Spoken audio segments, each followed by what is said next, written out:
Hello, in this video I'm going to try to cover everything I know about code capture, including the two minor optimizations that were found a little while back by Hexu. This is considered one of the hardest jobs in the speedrun, so if you're a beginner, you could dabble around with it, but I would generally recommend probably just using the route that Aki used in his tutorial for this world, but it never hurts to at least try it, see what you think about it. So at the beginning here, picking Sly, some stealth side square boost, making our way over here. Now at the beginning of this, we need to set up fake floor in order to get the cutscene skip to work. So we're going to jump off this kind of wagon thing here with a glitch high jump, aiming for the spire point up here with my mouse.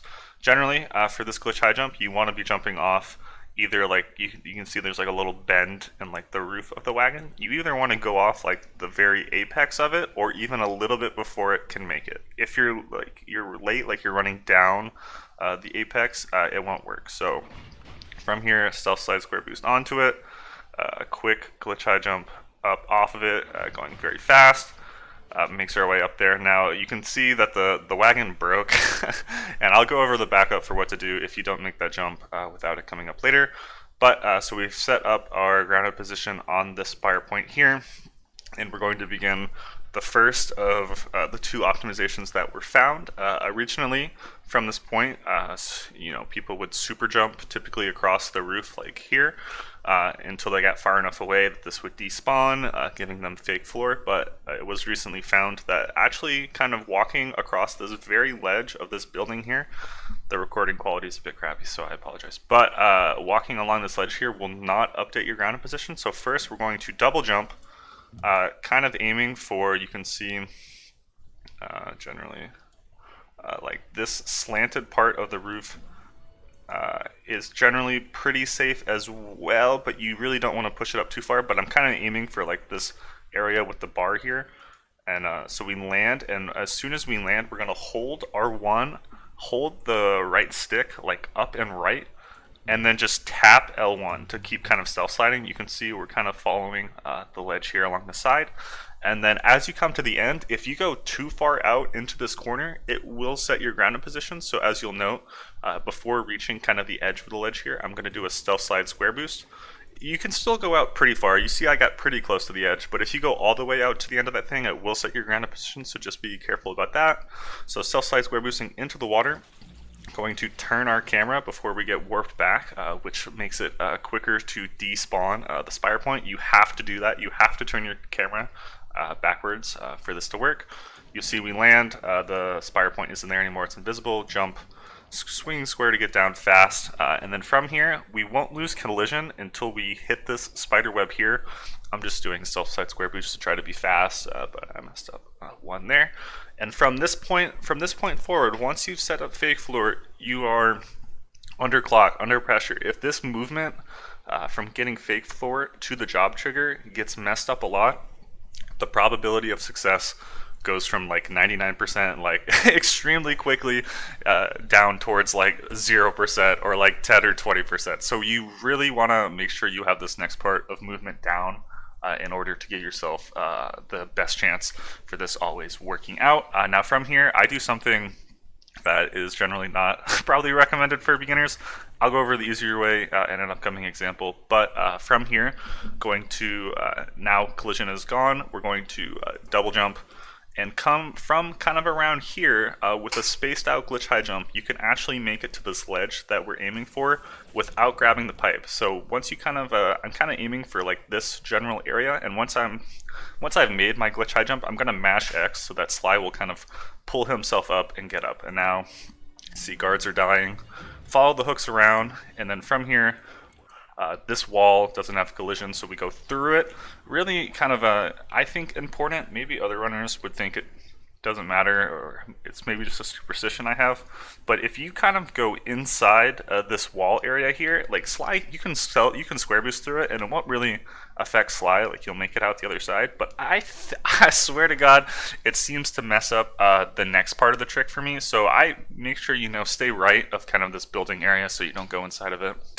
And again, we're doing stealth slide square boost here. We will go over a strat later where you don't have to stealth slide square boost. It's basically the same thing. It's just a little bit slower without them. But once we get up here to this area, we now need at least 2 guards to die before we hit this job trigger up here. So typically the first one to die will be a flashlight guard up here always, but you really want to make sure you have audio for this part, or you can kind of just assume that it's working if you've done the movement up to this point fast. But from here, you can see a flashlight guard light showed up here, and there's the sound of him dying. Kind of just waiting here to wait for a second guard to die. There's our second guard, and from there, we might actually, let's listen to that back one more time. So we're coming up. 1 guard's dead. 2 guards dead.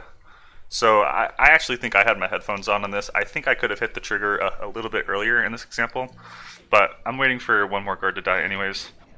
If you wait for 3, it doesn't really matter too much. And from that position, I like to do a glitch high jump again and kind of just jump into the trigger, hitting it with square in the air to make sure that you start the trigger. If you don't hit square in the air when you're inside the trigger, it won't go off. Important thing to note. And from this point, generally, as long as you've been doing it well, it'll come up well, it'll work. Now, one of 2 things, if you come here and you hit this trigger and the game instantly hard locks, it means you hit the trigger too fast.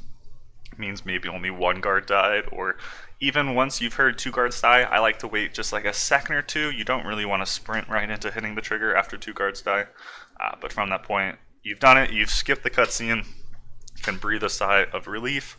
From there, now you can start the actual job, which unfortunately is pretty hard in itself. Now, instantly upon spawning, holding back right, I'm going to do a stealth slide square boost, running straight for this guard here. Now we want to run at him in a way that he hears us when we grab his key. If he didn't hear you, you can take the key and then kind of just walk into him, it doesn't matter. And then we'll do a short stealth slide to get away from his melee attack, and then kind of take cover slightly to the side so his shot won't hit us. Now from here, once he's chasing you, you need to look up here and kind of make an assessment or a decision on how you're going to handle this small guard in this area. Now you can see this small guard, he's like far off to the corner, which is like the easiest and most common outcome. So we're going to lure this flashlight guard over and over, and once he gets, about as close, we could have let him come a little bit closer. He won't detect you if you're in like this outer light, but once he gets close, press circle to trigger, the button, unlock it. From there, kind of sneak your way around. This guard's on a very good cycle, the most common one. Take him out. And then kind of stationing yourself around here, you can take the picture. You'll know the picture is ready when you see this right, his left wing, or our right, depending on how we're looking at it, kind of tweak a little bit. So I saw that tweak, take the picture, we're all good. From here, stealth slide square boost away. Going up the stairs here with a small stealth slide. Now, that stealth slide square boost at the end is very risky. I probably don't do that in any percent runs. But it's pretty fast because I was very close to hitting him. But from here, you want to pickpocket him. Now, this next part is a part that I see get messed up a lot. I mess it up frequently. It is kind of a pain, so we'll be going over the backup for it in a second. But generally, what we want to do is we want to hit this guard once, kind of like going this way. Like, I don't know, you can see like I'm kind of adjusting back a little bit to get like a slightly more, you don't want to hit him diagonal out this way. That's not ideal. So we're going to hit him straight up, and then from there, kind of wrap around him. If we watch again,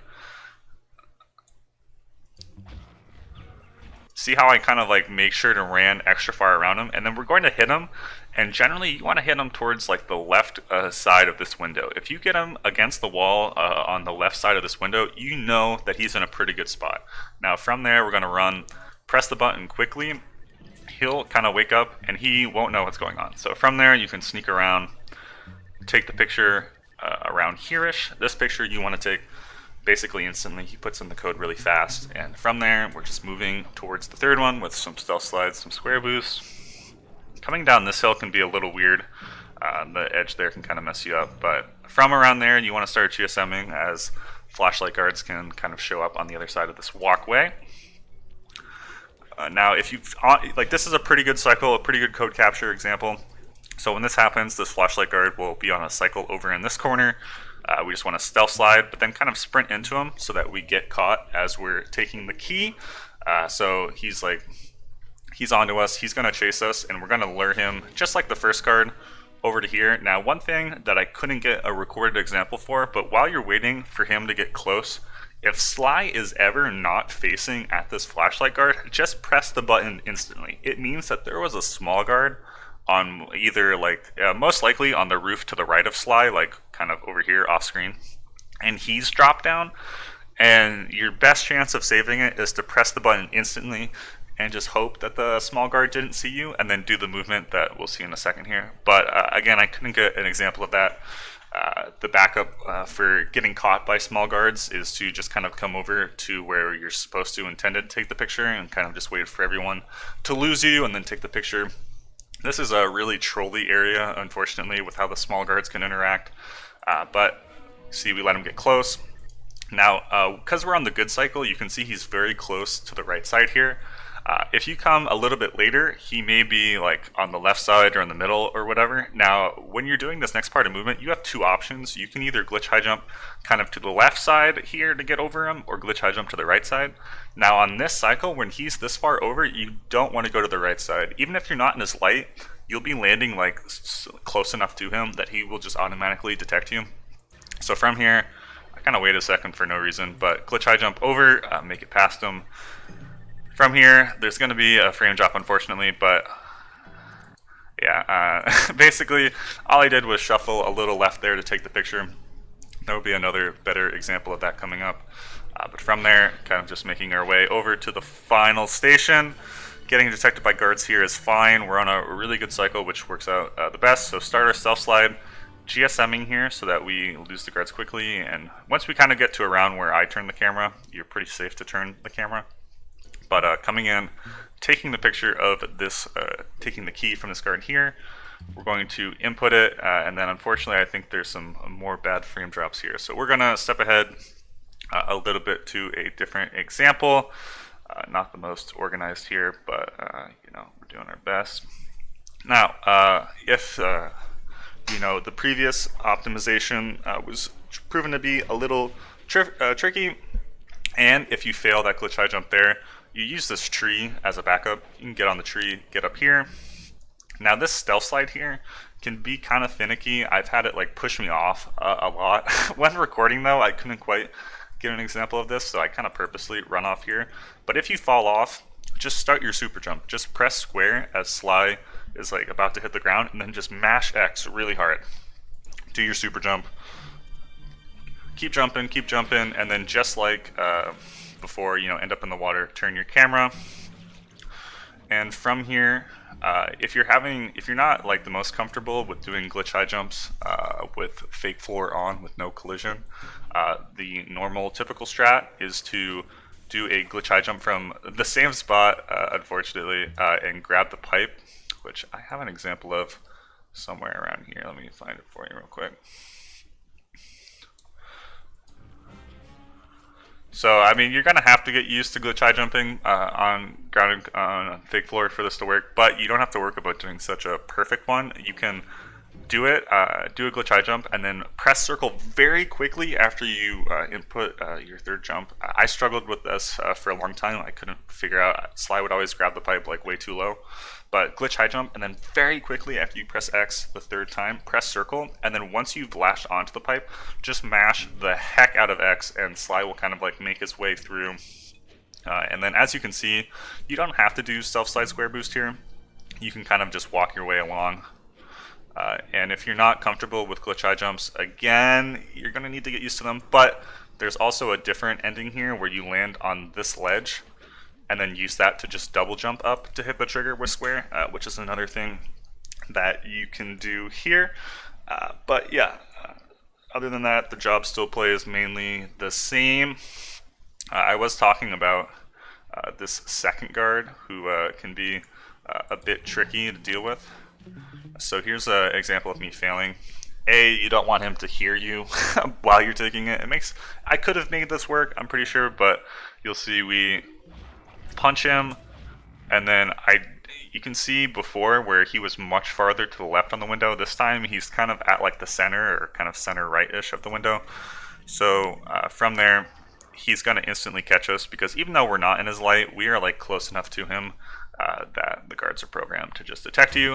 And to back it up, all we need to do is to go up here, kind of wait for him to lose you. Sometimes I guess small guards can interfere with losing, but I can't say that it happens too often to me. You can just kill the small guards, take the picture like you normally would, and then from here do the movement kind of like you would do in lightning action.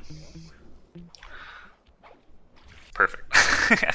Now, kind of moving ahead to the very last thing we're going to cover here that I unfortunately didn't cover because there were frame drops in the one good example I recorded, is the ending portion.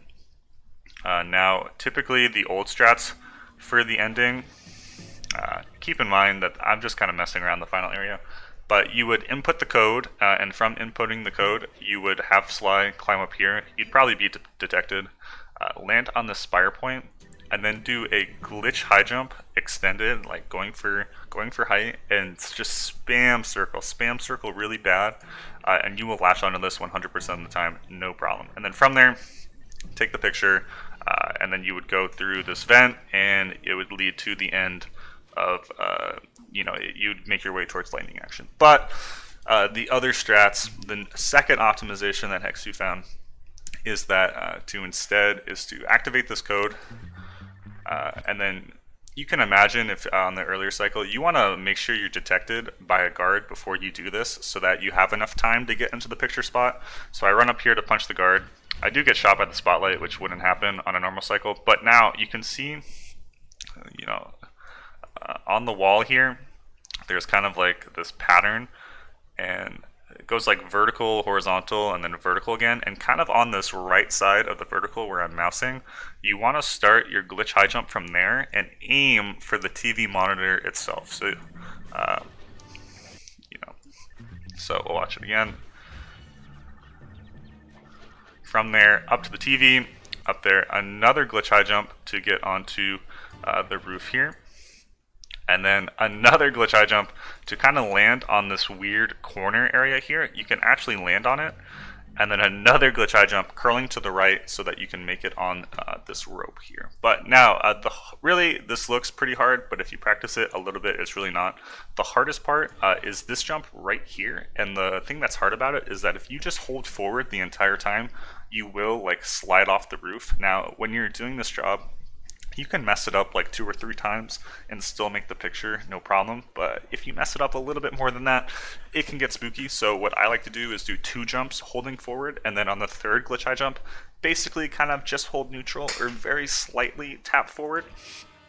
But that'll be the spot you have to practice the most. From there, run your way backwards here. And from there, can get the final picture. And then after you've taken the picture, the job would end, leading to lightning action, and that picture would work. And this is kind of the movement you would want to take to get the lightning action. Now, the fun fact about this optimization is that it actually loses you 2 seconds on code capture compared to the previous example I shared, but it saves 4 seconds getting to lightning action, so it saves 2 seconds overall in the end. But yeah, this turned out way longer than I thought it would be. But thank you for tuning in, lads, and that's going to do it.